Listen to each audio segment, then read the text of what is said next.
Greenland പിടിച്ചെടുക്കാനുള്ള ട്രംപിന്റെ നീക്കത്തിന് സൈനിക പ്രതിരോധമായി ഡെൻമാർക്ക്.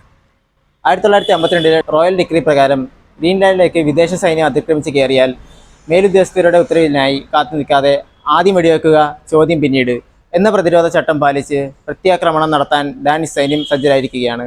അമേരിക്കൻ നീക്കം നാറ്റോ സഖ്യത്തിന്റെ തകർച്ചയ്ക്ക് കാരണമാകുമെന്നും ഡാനിഷ് പ്രധാനമന്ത്രി മെറ്റെ ഫ്രെഡറിക്സൺ മുന്നറിയിപ്പ് നൽകി. 2026 നിയമസഭാ തെരഞ്ഞെടുപ്പുള്ള മുസ്ലിം ലീഗിന്റെ പ്രാഥമിക സ്ഥാനാർത്ഥി പട്ടിക തയ്യാറായി. 27 മണ്ഡലങ്ങളിൽ മത്സരിക്കുന്ന ലീഗ് ഇത്തവണ 16 പുതുമുഖങ്ങളെയും 8 സിറ്റിംഗ് MLA-മാർക്കും അവസരം നൽകാനാണ് ഒരുങ്ങുന്നത്. PK കുഞ്ഞാലിക്കുട്ടി വേങ്ങരയിലും PM സലാം മലപ്പുറത്തും മത്സരിക്കാൻ ധാരണയായിട്ടുണ്ട്. സ്വർണ്ണക്കൊള്ളക്കേസ് പത്മകുമാറിന് ജാമ്യം ലഭിക്കുമോ? ഹൈക്കോടതി വിധി ഇന്ന്. ശബരിമല സ്വർണ്ണക്കൊള്ള കേസിൽ റിമാൻഡിലുള്ള ഗോവർദ്ധൻ A. പത്മകുമാർ എന്നിവരുടെ ജാമ്യാപേക്ഷ ഹൈക്കോടതി ഇന്ന് പരിഗണിക്കും.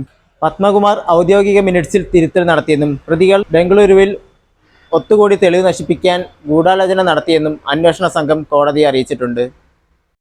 ISROയ്ക്ക് തിരിച്ചടി. 3ാം ഘട്ടത്തിൽ നിയന്ത്രണം നഷ്ടമായി. വിക്ഷേപണം പരാജയപ്പെട്ടു. വിക്ഷേപണത്തിന്റെ 3ാം ഘട്ടത്തിലുണ്ടായ സാങ്കേതിക പിഴവിനെ തുടർന്ന് റോക്കറ്റ് നിയന്ത്രണം നഷ്ടമാകുകയായിരുന്നു.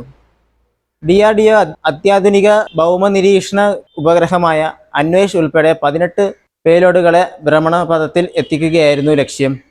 PSLVയുടെ 64ാം ദൗത്യമായിരുന്നു ഇത്. തുടർച്ചയായ 2ാം തവണയാണ് PSLV ദൗത്യം പരാജയപ്പെടുന്നത്.